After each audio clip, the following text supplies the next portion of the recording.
Gente, quem lembra do texto de Adão e Eva? Todo mundo já ouviu falar, né? Adão e Eva, Adão, Eva e a serpente, certo? Quem sabe qual foi o primeiro assim, não mandamento, mas a primeira ordem de Deus assim para Adão e Eva? Alguém lembra, não? Qual foi, Emily?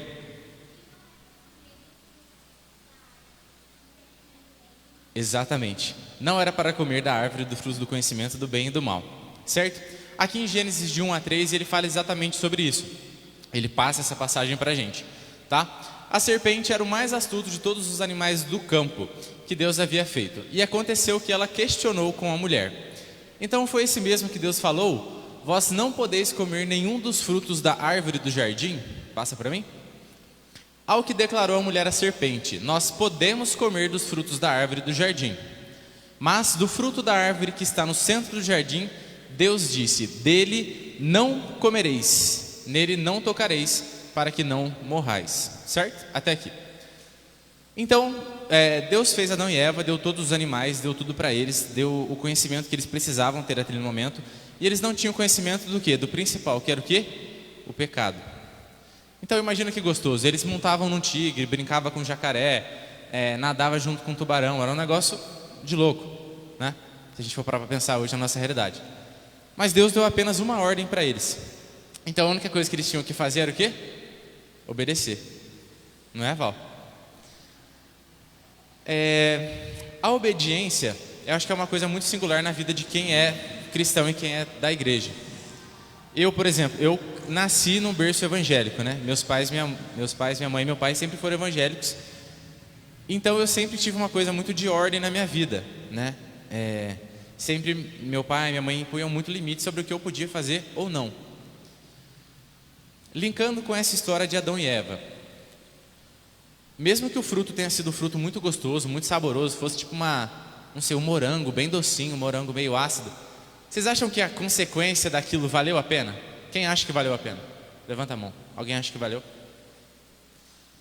Por uma decisão errada que ela tomou, ela acabou tendo conhecimento sobre tudo e sobre tudo aquilo que ela não podia também. Então, junto com aquele conhecimento que ela teve, veio tudo de ruim que Deus estava protegendo ela. Então, por uma desobediência dela, por um descumprimento da ordem de Deus, ela ficou sem a coisa mais importante que era o momento dela ali com Deus, a proximidade que ela tinha de Deus. Então ela fez o quê? Se afastou de Deus, certo? Então essa foi o primeiro da desobediência. Ô Mi, põe para mim agora Gênesis 6 para mim, 6:22.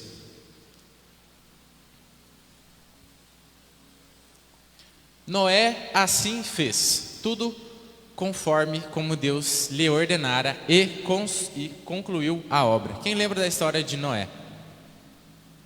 Quem lembra da história de Noé? Todo mundo lembra? Lembra, Emily? Lembra, Liz? A Liz lembra de cor, né? Você lembra, Gabi? A história de Noé? Louco também, né? Não chovia. Tá parecendo a gente aqui, né? Não chove há décadas. Secura, solzão estralando, e Noé lá, ó, construindo uma arca, porque ele falou que ia vir um dilúvio e ia destruir todo mundo. Você lembra ao certo quantos anos foram, Gilson? Quantos anos Noé ficou construindo a arca? Você lembra? 100 anos, exatos, 100 anos. Doido, né? 100 anos a gente nem sobreviveria hoje em dia, não daria nem tempo de concluir. Precisaria de umas 2 gerações. Mas vocês já pararam para pensar na obediência de Noé? É absurdo, né? Ele construiu uma arca numa seca absurda. E ele estava ali, ó, no sol escaldante. A família dele, alguns firminhos, outros até meio assim, falou: pô, pai, o negócio tá apertando aqui, ó, né? Tá no sol martelando, a galera tá aqui perrecando na nossa cabeça. E eles ali, ó, firminho. E não vinha nada, a galera tudo zombando deles, e ele ali, ó, obedecendo. E a obediência de Noé? Quem acha que foi uma obediência legal? Todo mundo, né? A obediência dele, não, fala aí, Marinho. A obediência de Noé? Absurda. Ele ficou vivo, o resto da humanidade inteira foi extinta. Imagina se ele não tivesse obedecido. Ele seria extinto como todos os outros, certo? Terceiro exemplo, Mica, põe para mim João 14:21. Na verdade nem precisa pôr, Mi. Não precisa pôr não. Quem lembra da história de Abraão? Alguém lembra da história de Abraão? Lembra, Liz? Que ele teve um filho que se chamava Isaac? Você lembra, Emily? Não lembra, Liz? Só para a gente dar uma linkada. A mulher de Abraão, ela era infértil, então ela não podia ter filhos, certo? Deus operou um milagre na vida dela e fez com que ela tivesse um filho de Abraão, quando eles já estavam mais velhos que o Val. Já estavam assim, de idade, ela foi e teve um filho. Então era uma coisa absurda, entendeu? Passado-se um tempo, Deus deu uma ordem para Abraão, que era para fazer um sacrifício. Era para ele ir num lugar específico, que ele ia fazer um sacrifício lá. Chegando lá, Deus falou para ele que o sacrifício era o filho dele, que ele ficou esperando a vida inteira pelo filho. E Abraão obedeceu, não que ele matou o filho dele, mas ele tinha feito o ato e ele ia concluir, ele ia obedecer. E Deus transformou a vida dele tão grandemente que ele foi conhecido como o pai de gerações, de gerações, de gerações, que a gente conhece até hoje. Outro exemplo de quê? Obediência. A gente tem vários exemplos na Bíblia, por exemplo, Sadraque, Mesaque e Abednego. Quem lembra da história de Sadraque, Mesaque e Abednego? Né? Daniel na cova dos leões, não é? Quem mais lembra um outro exemplo de obediência? Lembra, Aline?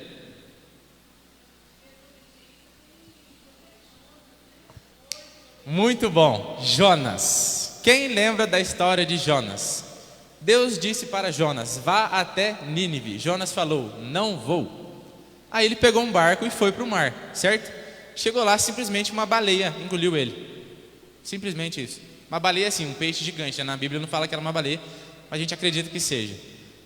Simplesmente um monstro gigante engoliu ele. E depois no final ele foi para onde? Para Nínive, aonde Deus tinha falado para ele que ele tinha que ir. Vocês estão entendendo onde eu estou querendo chegar? Por que eu citei todos esses exemplos?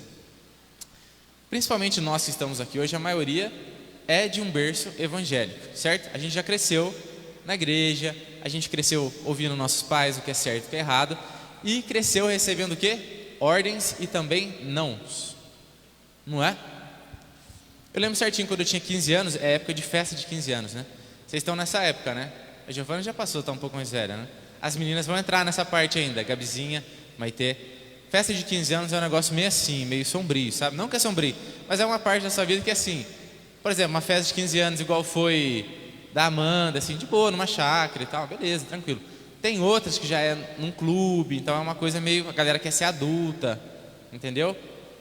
Primeira festa de 15 anos que eu fui tinha caipirinha. Eu cheguei lá e falei: gente, caipirinha, que é isso? E todo mundo assim, 14, 15 anos tomando como se fosse groselha. Negócio tomando como se fosse água. E eu fiquei chocado, né? Falei: vixe.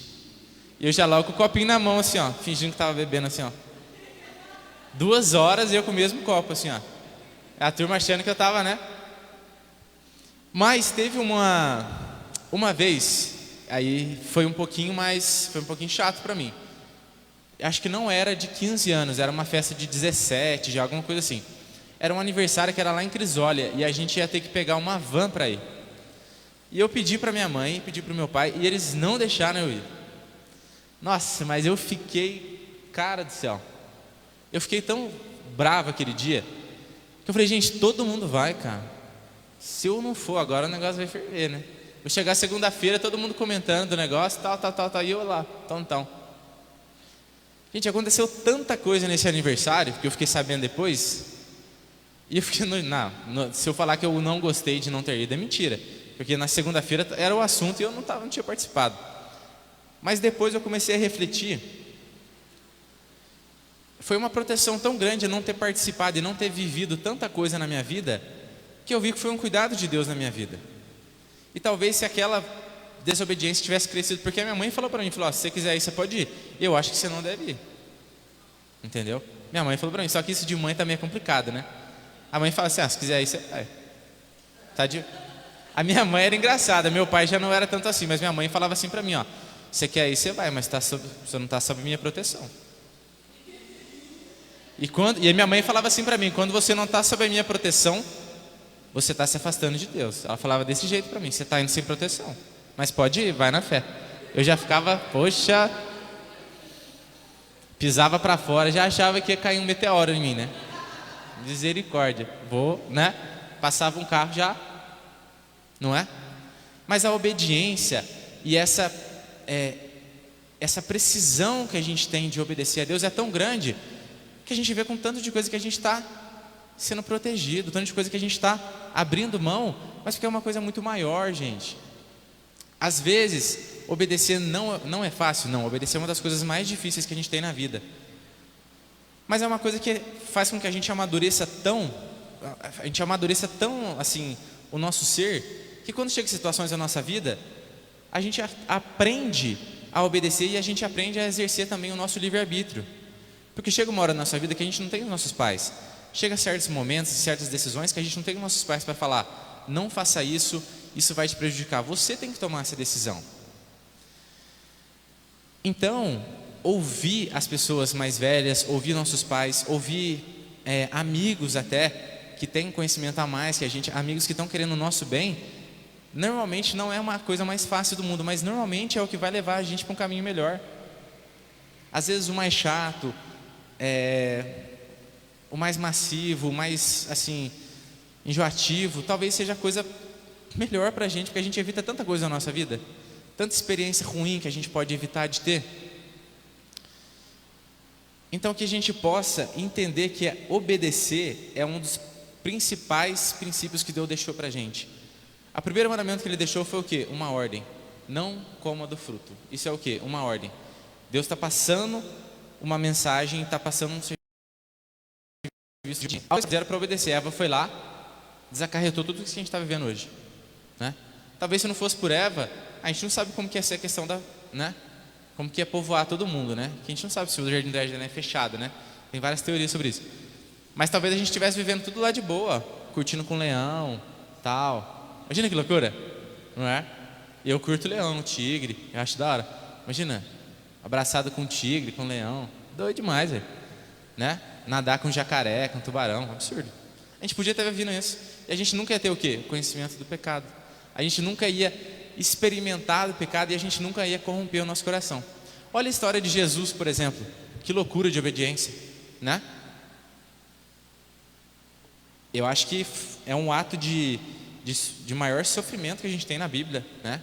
Imagina você ser crucificado, gente, e ele sentiu tudo, né? Imagina. Quando eu penso na crucificação de Jesus, eu penso muito assim: cara, que dor absurda que ele sentiu por tanto tempo prolongado. Imagina, porque se ele, na Bíblia fala, se ele tivesse falado a qualquer momento que ele queria sair dali, acabasse com aquilo, ele podia acabar na hora, mas ele obedeceu aquilo que Deus tinha para ele. Então ele passou por tudo aquilo para que nós pudéssemos estar aqui hoje, que nós pudéssemos estar vivendo a nossa vida, o nosso livre-arbítrio com total recurso, com total o poder de ir e vir para fazer o que a gente quiser. Então que a gente amadureça um pouco e que a gente cresça essa obediência dentro de nós, para que quando chegar situações que a gente precisa exercer o nosso livre-arbítrio, a gente entenda que a obediência aos nossos pais, a obediência aos princípios, a obediência àquilo que traz coisas boas para nós, mesmo que seja maçante, mesmo que seja um pouco mais chato, mais enjoativo, é sempre o melhor para nós. Certo? Amém, queridos? Vamos ficar todos de pé.